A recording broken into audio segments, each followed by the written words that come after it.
नमस्ते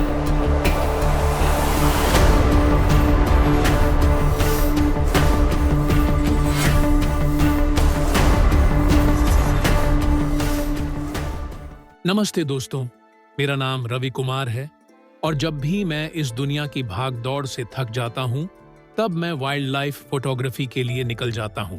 मैं आज राजस्थान के हृदय में बसे भरतपुर आया हूं, जिसे केवलादेव घाना राष्ट्रीय उद्यान के नाम से भी जाना जाता है। यह लगभग 29 वर्ग किलोमीटर में फैला हुआ है और प्रकृति के नाजुक संतुलन का प्रमाण है। कभी शाही शिकारगाह रहा यह स्थान अब एवियन वंडर्स का स्वर्ग बन गया है। यह मेरी तीसरी यात्रा है। आप यहाँ पैदल, साइकिल और ई रिक्शा के माध्यम से घूम सकते हैं। यहाँ 360 से अधिक प्रजातियों के पक्षी पाए जाते हैं, जिनमें प्रवासी पक्षी भी शामिल हैं जो सर्दियों के दौरान यहाँ आते हैं। आप यहाँ क्रेन, पेलिकन, फ्लेमिंगो और कई अन्य प्रकार के पक्षी देख सकते हैं। घूमने का सबसे अच्छा समय अक्टूबर से मार्च तक है, क्योंकि इस दौरान प्रवासी पक्षियों की संख्या सबसे अधिक होती है। पक्षी देखने के अलावा आप यहाँ प्रकृति का आनंद उठा सकते हैं। मैं जब भी यहाँ आता हूँ, इस उल्लू को हमेशा इसी पेड़ पर बैठा पाता हूँ। इसे देखकर न जाने क्यों ऐसा लगता है कि आज का दिन कुछ खास होने वाला है। आगे की तरफ बढ़ने पर वेटलैंड शुरू होता है, जिसमें आपको कई तरह तरह की माइग्रेटरी डक्स और बर्ड्स मिलेंगी और पेंटेड स्टॉर्क का तो पूरा शहर बसा हुआ देखने को मिलेगा। मुझे यह सुंदर सी चिड़िया बहुत पसंद है, जिसे कॉमन किंगफिशर कहते हैं। यह पानी में बिजली की तरह डाइव लगाकर पलक झपकते ही अपना शिकार कर लेती है। मछली इसका पसंदीदा भोजन है, इसीलिए इसे किंगफिशर के नाम से जाना जाता है। मैं काफी देर से इस अद्भुत शिकारी का सबसे बेहतरीन पल कैमरे में कैद करने के लिए इंतजार कर रहा था। यह इतनी तेज है कि इसे शिकार करते पकड़ना मुश्किल है।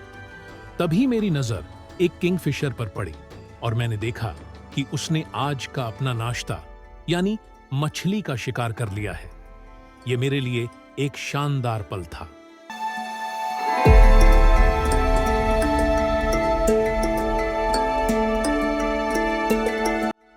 मैं थोड़ी दूर ही चला था कि मेरी नजर नहाते हुए पेंटेड स्टॉर्क पर पड़ी। मैं उन्हें कैमरे में कैद करने की कोशिश कर ही रहा था कि तभी अचानक से एक व्हाइट किंगफिशर बिजली की गति से पानी में ऐसे घुसी जैसे किसी ने पत्थर फेंका हो और पलक झपकते ही अपना शिकार लेकर उड़ गई। दोस्तों, व्हाइट किंगफिशर को इतनी तेजी से शिकार करते देखना अपने आप में एक अद्भुत अनुभव है। यहाँ आप काफी नजदीकी से बहुत बर्ड्स देख सकते हैं और प्रकृति की खूबसूरत रचना का आनंद ले सकते हैं।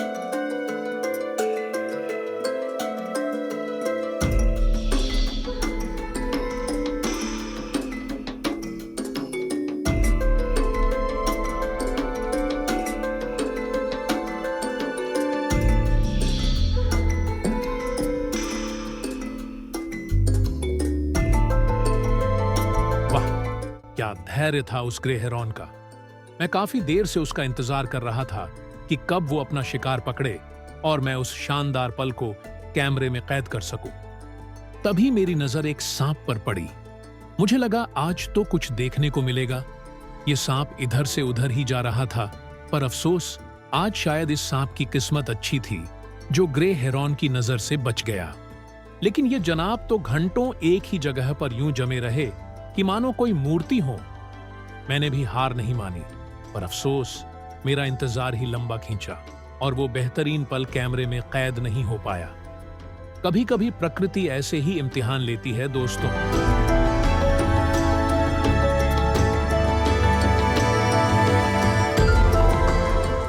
इस जगह की तो बात ही निराली है। यहाँ जब भी आओ कुछ न कुछ नया देखने को जरूर मिलता है और इस बार तो मैंने वो नजारा देखा जो शायद ही कभी देखा होगा। मुझे यहाँ के सबसे बड़े पक्षी वो खूबसूरत पेलिकन देखने को मिले, जिन्हें के साथ झुंड में मूवमेंट करके देखना बड़ा अच्छा लगता है। ये पेलिकन पानी में अपना विशाल मुंह खोलते हैं, मानो कोई जाल बिछा रहे हों, और कुछ ही देर में वो ढेर सारी मछलियों से भरा मुंह बाहर निकालते हैं, पानी झटकते हैं और फिर एक एक करके मछलियों को निगल जाते हैं।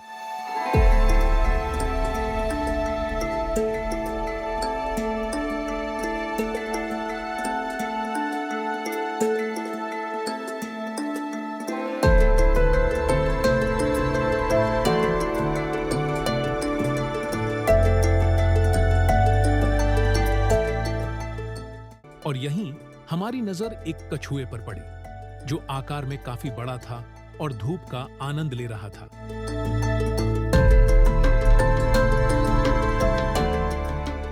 जैसा कि हमने पहले बताया, यहाँ पेंटेड स्टॉर्क का एक पूरा शहर बसा हुआ है, जिसमें हजारों पेंटेड स्टॉर्क के परिवार रहते हैं।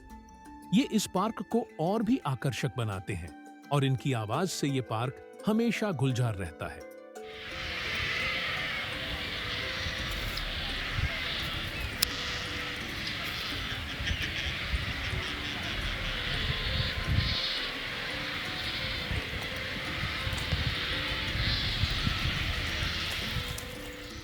जो कलरफुल पेंटेड स्टॉर्क हैं, वो एडल्ट हैं और जिनकी चोंच अभी अभी भूरी है, वो बच्चे हैं। पेंटेड स्टॉर्क की सबसे अच्छी बात यह है कि जब तक बच्चे बड़े नहीं हो जाते, तब तक इनकी मां इनके लिए खाना लेकर आती है।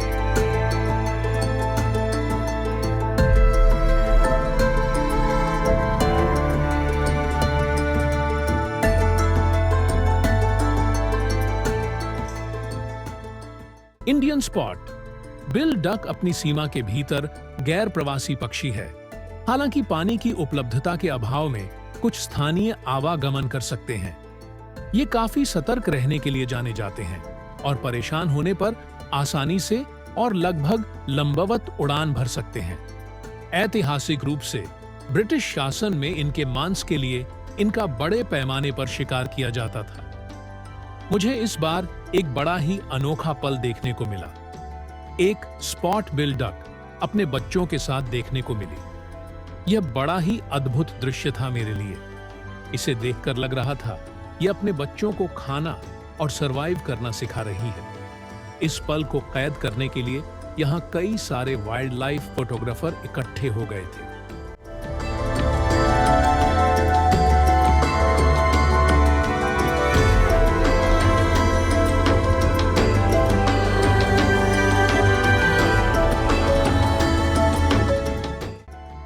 ये बार हेडेड गूस है, जो सबसे ऊंचाई पर उड़ने वाले पक्षियों में से एक है।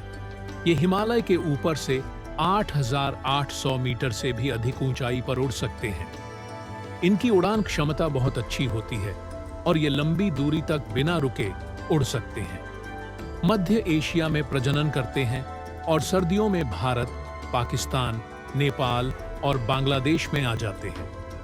ये पक्षी अपने बच्चों की देखभाल बहुत अच्छे से करते हैं।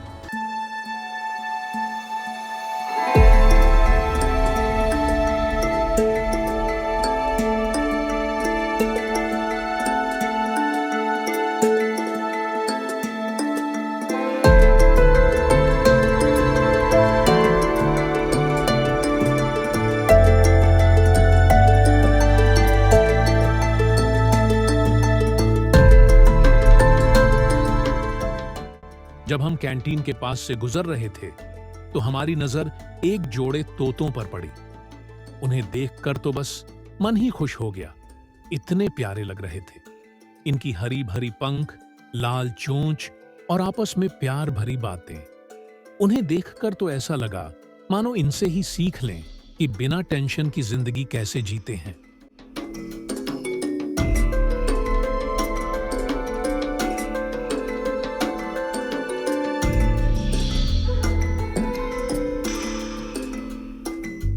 ये रेड हेड डक्स का झुंड है, जो पानी में एक साथ इधर उधर घूमते रहते हैं। इन्हें देखना बड़ा ही सुंदर और मनमोहक लगता है। मादा बत्तख का रंग नर की तुलना में थोड़ा कम चमकदार होता है। इसका सिर भूरा, पीठ भूरी और पेट हल्का भूरा होता है। ये बत्तखें पानी में डुबकी लगाकर या सतह से अपना भोजन प्राप्त करती हैं। इनका भोजन मुख्य रूप से जलीय पौधे, बीज, कीड़े, घोंघे और छोटी मछलियां होती हैं। ये बत्तखें झुंडों में रहना पसंद करती हैं, खासकर सर्दियों में। ये उड़ने में बहुत अच्छी होती हैं और लंबी दूरी तक प्रवास कर सकती हैं।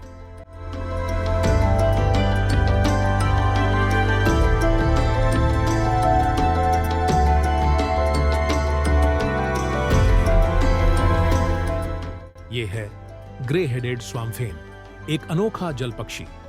ये महाशय सर्वाहारी हैं, यानी जो भी मिले छट कर जाते हैं। इनकी आवाज भी दमदार होती है, तेज और कर्कश, जैसे कोई बिगुल बजा रहा हो। उड़ने में तो ये माहिर हैं, पर ज्यादातर इनका ठिकाना पानी में या जमीन पर ही होता है। मानो कहते हो, जमीन और पानी ही हमारा घर है, उड़ने का क्या काम।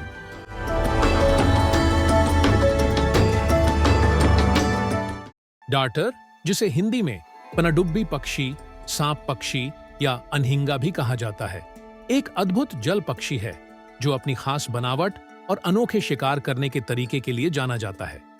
सबसे खास पहचान इसकी लंबी, पतली और बेहद लचीली गर्दन होती है, जिसके कारण इसे सांप पक्षी कहा जाता है।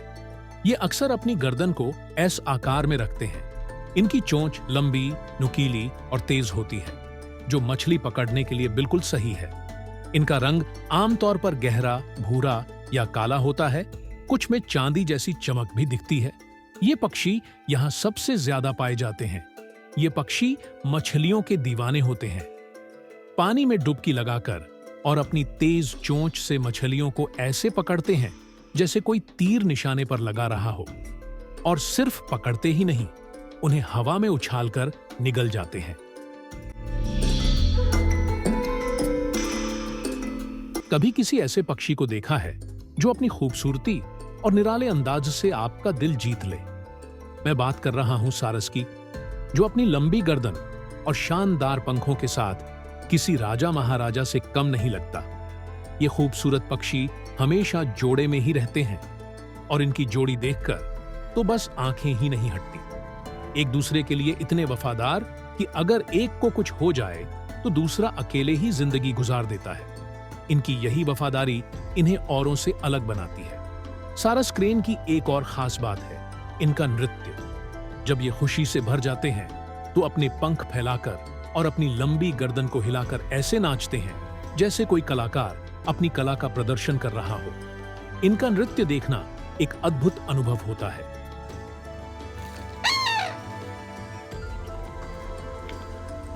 आज हमने एक अनोखी चिड़िया देखी जिसे बायबैक श्राइक कहते हैं। ये आमतौर पर अकेले ही रहते हैं और अपनी आकर्षक बनावट के लिए जाने जाते हैं। अगर आपको हमारी यह वीडियो पसंद आई हो तो प्लीज लाइक और सब्सक्राइब जरूर करें। आपका एक सब्सक्राइब हमारे लिए बहुत मायने रखता है और इससे हमें आगे भी ऐसे ही मजेदार वीडियो बनाने की प्रेरणा मिलती है।